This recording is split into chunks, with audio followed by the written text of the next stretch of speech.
Hello everyone, welcome to निर्णय IAS. दोस्तों, आज हम देखने वाले हैं एक बहुत इंपॉर्टेंट टॉपिक को जिसका नाम है अक्टूबर हीटिंग। नाम से ही समझ आ रहा है कि अक्टूबर मंथ की टुवर्ड्स जब हम एक्सटेंड करते हैं तो हमारे पास हीटिंग होना शुरू हो जाता है। इसको हम अक्टूबर हीटिंग बोलते हैं। आप सोचेंगे सर ये क्या बोल रहे हैं, अक्टूबर मंथ तक जाते जाते तो सर्दियां आना शुरू होती हैं और सर्दियों में तो कूलिंग होना शुरू होना चाहिए। आप बोल रहे हैं अक्टूबर मंथ तक जाएंगे और हीटिंग होना शुरू हो जाएगी। तो क्योंकि अक्टूबर आने ही वाला है तो आप उसको एक्सपीरियंस भी कर ही रहे हो कि हाँ गर्मी तो है, हीटिंग तो महसूस हो रही है। इवन बीच में थोड़ा सा लगने लग गया था कि टेम्परेचर डाउन जा रहा है, लेकिन फिर से एकदम से गर्मी तो महसूस हो रही है। स्पेसिफिकली अगर मैं नॉर्दर्न प्लेन की बात करूँ तो ये ज़्यादा हो रहा है और ये मैं प्रूफ के साथ दिखा भी देता हूं आपको। अगर आप इसको केयरफुली ग्राफ को देखोगे तो आपको ये पता लगेगा कि जनवरी, फरवरी, मार्च और अप्रैल, देखो ये टेम्परेचर रेंज है, ठीक है, यहां से यहां तक, फिर यहां से यहां तक, फिर ये टेम्परेचर रेंज, इस तरीके से टेम्परेचर रेंज बढ़ती गई मई मंथ तक। उसके बाद में धीरे धीरे धीरे धीरे टेम्परेचर रेंज डाउन आई। आपको केयरफुली ऑब्जर्व करना है। यहां पे हमें एक्सपेक्टेड था कि टेम्परेचर रेंज डाउन आएगी और वो आ भी रही थी। ये देखो, इसका लोअर पॉइंट ये हाईएस्ट पॉइंट है और यहाँ हाईएस्ट पॉइंट ये था, तो नेचुरली ये डाउन आई है। अब क्या होगा, अब आप हाईएस्ट पॉइंट सितंबर में देखो, ठीक है, ये ऑलमोस्ट सेम भी ना हो के इवन थोड़ा सा ऊपर की तरफ है, ठीक है। और अगर आप अक्टूबर में देखोगे तो ये टेम्परेचर और भी ऊपर की तरफ है। तो अब सवाल ये, यही बेसलाइन के साथ में जो बेसलाइन यहां थी वो बेसलाइन यहां पहुंच चुकी है। अब ऐसा क्यों हुआ? आइडियली जब टेम्परेचर गिरना था तो गिरना ही चाहिए था। अक्टूबर में ऐसा क्या हुआ कि फिर से एक जंप देखने को मिला। हालांकि फिर ट्रेंड नीचे की तरफ जाएगा, सर्दियां आएंगी। और मैं ये ऐसा नहीं कह रहा कि ये इस बार ही हो रहा है, ये हर बार होता है और यही ट्रेंड हमेशा चलता है। अब इसको समझने के लिए आपको दो चीजों को समझने की जरूरत है। वन इज सन का अर्थ के रेस्पेक्ट में एक अरेंजमेंट और दूसरा ITCZ, inter tropical convergent zone. अगर आप ये दोनों चीजें समझ जाते हो तो आपको क्लियरली समझ आ जाएगा कि अक्टूबर के अंदर एक्चुअली हीटिंग क्यों हो रही है। तो चलिए आगे बढ़ते हैं। पहले तो मैं सन और अर्थ के रेस्पेक्टिव पोजीशंस की बात करता हूं। देखो क्या होता है, अर्थ जो है वो सन के अराउंड रिवॉल्व करती है और जब अर्थ सन के अराउंड रिवॉल्व करती है तो उस केस में हमें एक सिंपल एस्पेक्ट नजर आता है कि वो अपने एक्सिस पे टिल्टेड है। अब इस टिल्टेशन से होता क्या है? इस टिल्टेशन से होता ये है कि ज्योग्राफिकल नॉर्थ या ज्योग्राफिकल साउथ में से कोई एक एक्सिस बीच में कहीं ईयर के टुवर्ड्स द सन होता है and another axis is away from sun होता है। राइट, आप देख रहे हो यहां पे। फिर घूम के जब अर्थ इधर आएगी तो नेचुरल सी बात है, अब नॉर्थ जो था वो अवे फ्रॉम सन होगा और सदर्न हेमिस्फीयर जो है वो टुवर्ड्स सन हो जाएगा। मतलब ये हुआ कि सन का अपरेंट मूवमेंट होता है अर्थ के रेस्पेक्ट में। मैं इसलिए बोल रहा हूं क्योंकि सन में रियल मूवमेंट तो हम एज सच अर्थ के रेस्पेक्ट में नहीं देख रहे हैं, हम अर्थ मूव करते हुए देख रहे हैं। इसलिए मैंने वर्ड यूज किया अपरेंट मूवमेंट ऑफ सन, ठीक है। अब इसके कॉन्सिक्वेंसेस क्या होते हैं? देखिए, आपको भी पता है कि सर इसके कॉन्सिक्वेंस ये होंगे कि जो सनलाइट रिसीव हो रही थी वो सनलाइट चेंज हो जाएगी।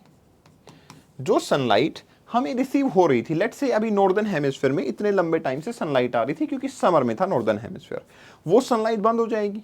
अब सदर्न हेमिस्फीयर में सनलाइट रिसीव होना शुरू होगी and vice versa is also true. लेकिन इसका अक्टूबर से क्या लेना देना है उसको भी थोड़ा सा समझते हैं। तो इसकी पोजीशन देखना और ड्यूरेशन देखना कि किस मंथ में क्या पोजीशन होती है। तो अगर सन यहां पे कंसिडर करता हूं मैं, तो यहां पे जब नॉर्दर्न हेमिस्फीयर सन के टुवर्ड्स है, ये मंथ होता है जून, ठीक है। धीरे धीरे धीरे धीरे अर्थ जो है आगे की तरफ मूव करती है। बाई सितंबर जब इक्विनॉक्स आता है, इक्विनॉक्स का मतलब equal day and equal night होते हैं, तब जब सनलाइट गिर रही होती है वो बराबर डिवाइड होती है। अब जैसे जैसे हम आगे बढ़ेंगे तो सदर्न हेमिस्फीयर में लाइट ज्यादा जानी शुरू हो जाएगी और आपके नॉर्दर्न हेमिस्फीयर में लाइट कम होगी and by the month of December northern hemisphere completely away होगा, southern hemisphere will be towards the sun. ये अरेंजमेंट हमें स्पेसिफिकली देखने को मिल जाती है। ये जो अरेंजमेंट हमें यहां देखने को मिल रही है ये है विंटर पोजीशन, ये अरेंजमेंट देखने को मिल रही है ये है समर पोजीशन, और इसके बीच में कहीं आता है हमारे पास आफ्टर सितंबर और यहां कहीं आता है हमारे पास अक्टूबर, और यहां कुछ ऐसा होगा जिसकी वजह से बदलाव देखने को मिलेंगे। अब ये क्या बदलाव होंगे और क्या होने वाला है ऐसा, उसके लिए समझे ITCZ को, इंटर ट्रॉपिकल कन्वर्जेंट जोन, ठीक है। कैसे बनता है पहले इसको जानेंगे। और जो डायग्राम अभी मैं बनाने वाला हूं आपके लिए वो बेहद इंपॉर्टेंट है आपके एग्जाम के लिए भी। देखो क्या होता है, जो सनलाइट का डिस्ट्रीब्यूशन है उस हिसाब से हमारे पास प्रेशर बेल्ट बनती है अर्थ सरफेस पे, जिसमें इक्वेटर के आसपास हमारे पास बनती है equatorial low pressure belt. Northern hemisphere की तरफ जाओ या सदर्न हेमिस्फीयर की तरफ जाओगे तो आपके पास एक और बेल्ट बनेगी जिसको बोलते हैं हम सब ट्रॉपिकल हाई प्रेशर बेल्ट। ठीक है, सब ट्रॉपिकल हाई प्रेशर बेल्ट। ठीक है, क्योंकि इंडिया इन्हीं दो लैटिट्यूड के बीच में, मतलब इक्वेटर और सब ट्रॉपिकल हाई प्रेशर बेल्ट के बीच में ही कहीं ज्यादा लाई करता है, तो सारी ज्योग्राफी इसी के हिसाब से, सारा क्लाइमेट इसी के हिसाब से एक्ट करता है। बट ऑल्दो यहां पे ऊपर की तरफ आपकी एक तो सब पोलर लो प्रेशर बेल्ट आती है और फिर यहां पे पोलर हाई प्रेशर बेल्ट आता है। ठीक है, लेकिन आज हमारा कंसंट्रेशन यहां पे होगा। देखो सिंपल सा रूल क्या कहता है, सिंपल रूल ये कहता है सर कि हाई प्रेशर से लो प्रेशर तक कोई भी चीज फ्लो करती है। आपका गैस सिलेंडर है, उसमें बहुत सारी गैस है, आप उस गैस सिलेंडर को ऑन कर दो, जैसे ही ऑन करोगे गैस बाहर निकलना शुरू हो जाएगी, राइट और नॉट? क्यों? क्योंकि वो हाई प्रेशर पे था और यहाँ पे लो प्रेशर देखने को मिल रहा है। तो हाई प्रेशर से लो प्रेशर विंड का मूवमेंट होता ही होता है, यहाँ भी होगा ऐसा ही। ये हाई प्रेशर है, ये लो प्रेशर है, विंड का मूवमेंट होगा। जब हाई प्रेशर से लो प्रेशर पे विंड का मूवमेंट होता है तो हमें एक इंपॉर्टेंट चीज नजर आती है, एंड व्हाट इज दैट? इसमें कोरियोलिस फोर्स भी इन्वॉल्व होता है, इसलिए यहाँ पे हमें नजर आती है नॉर्थ ईस्ट विंड। ठीक है, क्योंकि कोरियोलिस फोर्स आपके नॉर्दर्न हेमिस्फीयर में राइटवर्ड होता है। यहां पे हमें नजर आती है साउथ ईस्ट विंड, क्योंकि कोरियोलिस फोर्स सदर्न हेमिस्फीयर में लेफ्टवर्ड होता है। तो आप क्या देख पा रहे हो कि सर यहां से भी विंड आई लो प्रेशर की तरफ, यहां से भी विंड आई लो प्रेशर की तरफ। Ideally at low pressure they are converging, that's why, because they are tropical winds, they are converging at equator, that's why we are calling it intertropical convergent zone. We are calling it intertropical convergent zone, right? Now this intertropical convergent zone, because convergence is happening, okay? Convergence is happening right there. Intertropical convergent zone is getting formed at this place. Now important thing is this equatorial low pressure belt is not fixed.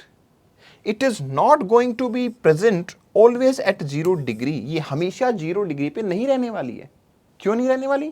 क्योंकि sir ये बनी थी आपके thermal origin से कि sunlight आती है, इस पे गिरती है, जितनी ज्यादा हीटिंग किसी सरफेस के ऊपर होती है उतना ही आपकी कन्वेक्शन के थ्रू विंड ऊपर की तरफ निकल जाती है।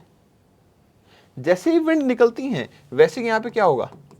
लो प्रेशर क्रिएट हो जाता है। जैसे ही विंड निकलती हैं लो प्रेशर वैसे ही क्रिएट हो जाता है। तो ये इक्वेटोरियल लो प्रेशर बेल्ट बनता है। बट क्योंकि आपको पता है कि एयर राइज होने से लो प्रेशर बना है, बट सर यहाँ पे हमेशा तो सनलाइट नहीं आने वाली। जैसा हमने देखा था कि सन की पोजीशन तो with respect to earth change होती है, तो जब चेंज होती है तो आपका इक्वेटोरियल लो प्रेशर बेल्ट यहाँ भी जा सकता है, यहाँ भी जा सकता है। जब ये फ्लक्चुएट कर रहा है तो इसकी पोजीशन कुछ ऐसी नजर आती है। देखो सीजन वाइज यहाँ पे आपको एक ऑरेंज और एक ये आपकी ब्लू कलर लाइन नजर आ रही है। ये जो पोजीशन है ना ITCZ की, ये है जुलाई मंथ में। ठीक है, this position is for July month. मतलब जब गर्मियों का सीजन होता है तो it reach to the northern hemisphere, India को क्रॉस करके तिब्बत तक भी पहुंचता है। जब आपका जनवरी में टाइम आता है तो it reach to even Australia. मतलब ये हुआ कि ITCZ काफी ज्यादा फ्लक्चुएट करता है।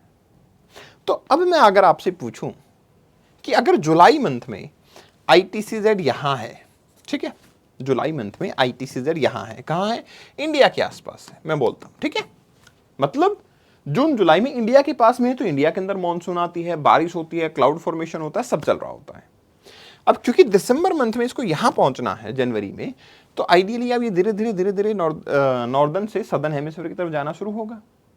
जैसे ही जाना शुरू होगा तो अब आप समझना कि ITCZ में ऐसी क्या कंडीशंस थी जो हट जाएंगी। बाय अक्टूबर ये सारी कंडीशंस हट चुकी होंगी, क्योंकि ITCZ इंडिया से कहीं दूर जा चुका होगा। ठीक है, इंडिया से कहीं दूर जा चुका होगा। तो ये जो मेरी ट्रेड विंड्स यहाँ पे कन्वर्ज हो रही थी, मतलब इंडिया तक आके कन्वर्ज हो रही थी, अब वो कहीं जाके इक्वेटर पे कन्वर्ज होंगी।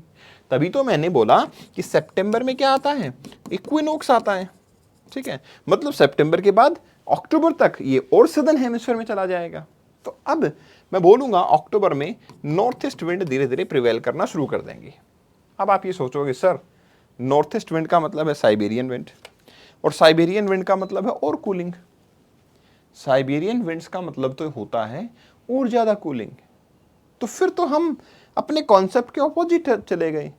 हमने तो डिफाइन ही किया था कि अक्टूबर में हीटिंग होती है, आप कह रहे हो नॉर्थ ईस्ट विंड आ जाती हैं और नॉर्थ ईस्ट विंड ठंडी होती है, तो ये तो और कूलिंग होनी चाहिए। बिल्कुल बात तो सही है, लेकिन फिर भी हीटिंग होती है। हमने ग्राफ भी देखा है और वो IMD की वेबसाइट पे बना हुआ ग्राफ है, तो ऐसा नहीं है कि वो फेक हो सकता है। देखिए होता क्या है, आपको ये चीज समझनी है। जब ITCZ लेट्स से इंडिया पे है, तो इंडिया में क्या क्या कंडीशंस होंगी वो समझो। हाई इंसुलेशन आएगा, सरफेस की हीटिंग वो भी अच्छी खासी हो रही होगी। क्यों हो रहा है ऐसा? क्योंकि सन ओवरहेड है, सन की लाइट हमारे ऊपर डायरेक्टली गिर रही है। छोटे से एरिया पे अच्छी खासी हीटिंग से लो प्रेशर क्रिएट होता है। छोटे से एरिया में अच्छी खासी हीटिंग होती है, हीटिंग से गैस जो एयर है एक्सपेंड करती है, वो राइज भी करती है, कन्वेक्शन करंट बनते हैं और लो प्रेशर बन जाता है। ठीक है, ये जो लो प्रेशर है इसकी वजह से कन्वर्जेंस होता है। कौन से? दो टाइप के विंड का, ट्रॉपिकल विंड का, क्योंकि लो प्रेशर है, लो प्रेशर पे हाई प्रेशर से विंड आएंगी ही आएंगी और वो कन्वर्ज करेंगी ही करेंगी। तो यहां पे रिजल्ट ये होता है कि जब ये दो विंड आके एक दूसरे में कन्वर्ज करती हैं, जब आपका कन्वेक्शन होता है, जब आपकी एयर राइज कर रही होती है, अल्टीमेटली हम पहुंचते हैं कि sir rising air, low pressure एक तरीके से आपकी अनस्टेबल एटमॉस्फेयर का सिंबल होता है। बादल हो जाते हैं, बारिश होना शुरू हो जाती है, तो अनस्टेबल वेदर का सिंबल तो हुआ ना। यस, बिल्कुल होता है और ये हम देखते भी हैं। अब आगे क्या होगा? अगर मान लो क्लाउड फॉर्मेशन हो रहे हैं, जून में हो रहे हैं, जुलाई मंथ में भी हो रहे थे, अगस्त मंथ में भी हो रहे हैं, सितंबर तक आते आते, क्योंकि 23 सितंबर के आसपास से इक्विनोक्स आता है, तब तक ITCZ नीचे जा चुका होता है। फिर धीरे धीरे धीरे धीरे क्लाउड फॉर्मेशन खत्म हो जाती है। जैसे अभी के टाइम पे आप देख रहे होगे कि अब क्लाउड फॉर्मेशन थोड़ा सा खत्म हो चुकी है। ठीक है, एज सच उतना क्लाउड फॉर्मेशन अब नहीं हो रहा है। तो जैसे जैसे आपकी मॉइस्ट एयर राइज करती है, फिर वो कूल करती है, वो कंडेंस होती है, वो क्लाउड बनाती है, ये सारा प्रोसेस ITCZ के दौरान चल रहा था। अब वो क्लाउड करेंगे क्या? सर जो क्लाउड बने हैं वो बारिश करेंगे, दे विल डू रेनफॉल। और इसीलिए जहां ITCZ होता है वो वेटेस्ट जोन होता है और इक्वेटर के आसपास ज्यादा रहता है, तो इक्वेटर सबसे वेट है।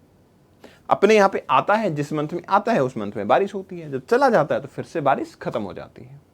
टेम्परेचर और ह्यूमिडिटी की बात करेंगे, 27 to 32 के बीच में टेम्परेचर होता है, 80 to 100% ह्यूमिडिटी होती है। लेकिन इंटरेस्टिंग चीज ये है कि सीजनली शिफ्ट करता है। जून जुलाई ओवर द इंडिया रहता है, दिसंबर जनवरी ओवर द सदर्न हेमिस्फीयर में देखने को मिलता है, तो सितंबर में इक्वेटर पे देखने को मिलेगा। अब आप सोचो कि जब सितंबर एंड में ये इक्वेटर पे चला गया तो इंडिया पे नहीं है। अगर इंडिया पे नहीं है तो क्या मैं ये कह सकता हूं कि ये सब जो ह्यूमिडिटी, क्लाउड फॉर्मेशन, रेनफॉल, ये सब खत्म? यस, ऑब्जर्व भी कर रहे हैं कि खत्म हो गया है। तो अगर ये खत्म हो गया है, क्लाउड फॉर्मेशन है नहीं, तो क्या आपको ऐसा नहीं लगता कि now the sky is too much clear? भाई अगर ये ITCZ सदर्न हेमिस्फीयर में आ गया है तो अब यहां पे कोई क्लाउड फॉर्मेशन नहीं हो रहा, तो sky is very clear. Sunlight आ रही है, directly falling on the earth surface. Sunlight earth surface पे डायरेक्टली फॉल डाउन कर रही है, और अगर सनलाइट अर्थ सरफेस पे डायरेक्टली फॉल डाउन कर रही है तो नेचुरल सी बात है, more sunlight is received in the month of October. In the month of October more sunlight is received. अब एक और चीज समझना, जब आपकी ट्रांसपेरेंसी एटमॉस्फेयर में ज्यादा है तो क्या होगा? सर हीटिंग होगी।